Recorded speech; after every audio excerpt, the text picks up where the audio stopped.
This is the Eufy automatic mower. We have their instruction card right here. Looks like part of the base station, I guess. Look at the size of this thing. Our pack with all the screws and everything else we need, the power adapter. And this is our base station. So you need to find a spot for your base station. It needs about 1/2 meter on each side without any obstructions. And you can put it right on your grass because they have pegs that hold it down. This is the roof to your base station. It just has 4 little connectors that screw it into place.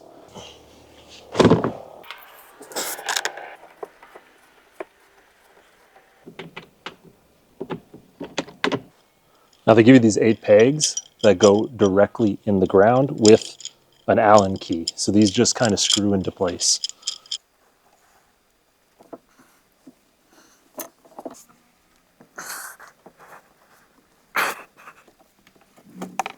Mention you have this very long power extender. So since you're running it from your lawn, this can go directly to your power outlet and then you plug your cord into it.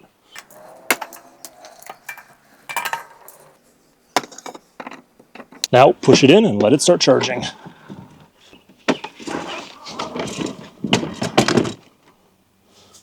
Well, I finished the initial setup by mapping out my yard, and this was done directly through the app, and it does this completely automatic. It basically dodges all the different obstacles that you have. Obviously, I suggest picking up hoses and stuff like that. It even got caught once on one of my chairs, and it prompted me to set up a no-go zone. I'll show you right here. So we look here on the map, you can see that little red area. Now that's where the robot automatically set that up. It prompted me to allow it, and that way it won't get caught on that chair again. So I was even able to detect this hole right here, and you can see that's that one right by my finger. So that's really nice. And all those other spots that you're seeing right there are actually those dead grass spots that it was reading differently. And here is the chair that it got caught on that rail there, so it was unable to sense that, and its wheel kind of got caught over top, and that's where we now have that no-go zone set up. So that's pretty interesting. So we're going to start it up and run it through its first cycle, and I want to walk you around first and show you my grass because it is pretty long, and I want to see how it's going to handle it. We also have some dog stuff on the ground, and this might be a little risky, but I do want to see if it's going to avoid that as well. So let's get into it. So a little walkthrough through my yard. You can see we got nice long grass all the way around. We have areas that it should avoid around the trees. And we got quite a bit to cut. And then of course the dead grass, which I still have to replant. So let's get through its first cycle.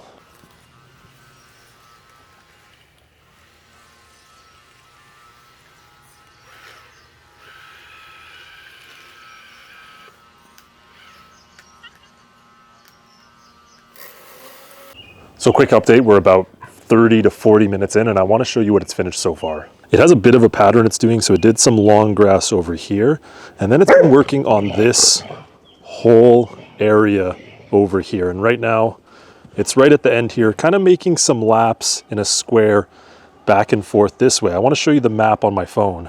So here's the completed map. You can see the shaded out part is what it hasn't done yet, and then you can see what it's finished so far. So it's actually doing a pretty accurate job working its way through. We still probably have another 45 to an hour of it running, but you can see it still has 80% battery, about 80, 79 now. So it's getting there. That was a wasp. All right, I'll be back in a little bit and let's see how it does. So it's completely done its first cycle, and let's check out the results. It already returned to the base station right there. So it's back to charge. It has about 30% left.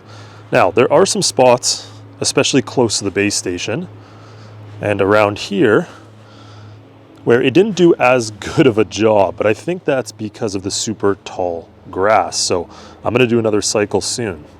You can see as you get close to edges, that is where it's gonna miss a lot. You have to get your weed whacker, you have to do it yourself, because obviously edges are going to be a big issue for it.